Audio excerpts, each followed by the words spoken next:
What's up YouTube, Varnish here, and today we need to talk about the most recent of Bungie's failures when it comes to trying to keep Destiny alive.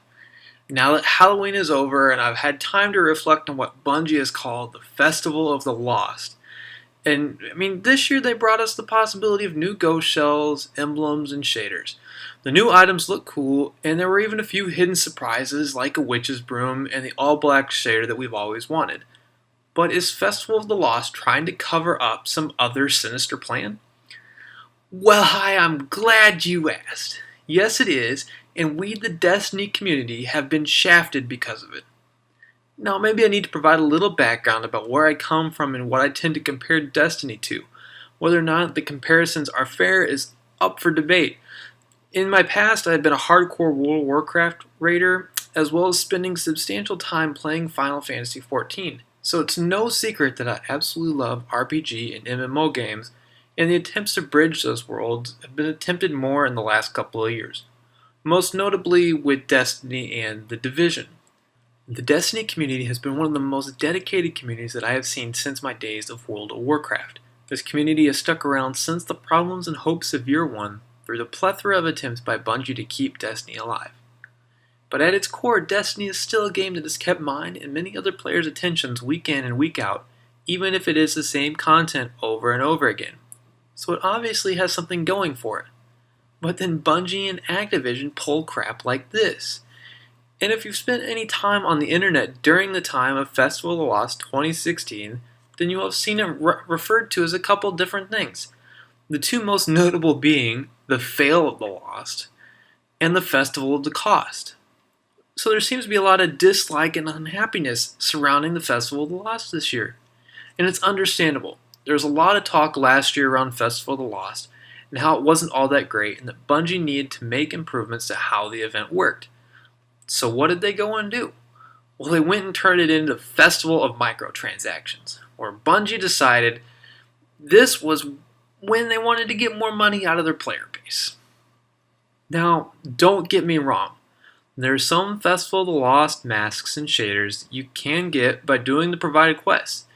And that's kind of where it ends. Any of the items you actually want, like the Ghost Ghost, the Devil Ghost, the Jealousy Sparrow, and the Flaming Wolf Mask, and all come from Treasure of the Lost.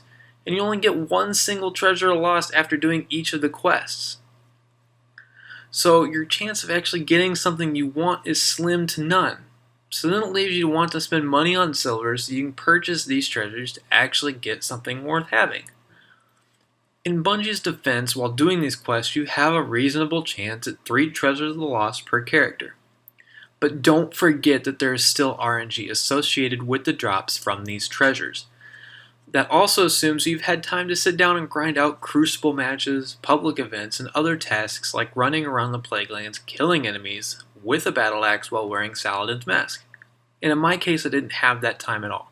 Since I'm a full-time master's degree student and work to pay my bills, I didn't have all the time I would have wanted to sit down and get these tasks done.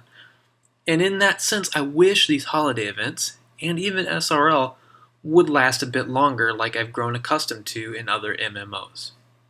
So it appears that the only items worth much of anything are the ghost shells, the sparrow, and the weapon ornaments. These masks are useless other than for just looking cool. You can't even infuse them so you can wear them in Crucible or the raid without getting shafted by lower level light gear. So even if Bungie was trying to turn this into a cash cow of microtransactions, they could have at least made it so the masks were worthwhile after the Festival of the Cost was done and over with. There are a couple of ways in which Bungie should have allowed us to get this loot if they wanted to make it look like they weren't trying to shaft their community. And first and foremost, it would be allowing us to get holiday-themed items by just playing the game the way we've always played it. So allow us to get the ghosts from completing Crucible matches. Maybe even the Horde chests at the end of the strikes alongside the Candlelight shader. Or even make the Sparrow a random drop from raid bosses or even a guaranteed drop from Axis while the Festival of the Lost is happening. Well, that didn't happen. Instead, the most desirable of the items that they have created for this event are locked behind a microtransaction paywall that also includes some RNG even after you've given Bungie your money. Alright, so I've spent enough time complaining about how Festival of the Cost or Festival of the Microtransaction is bogus. But is there hope outside of this event if we weren't paying for all the cool new holiday items?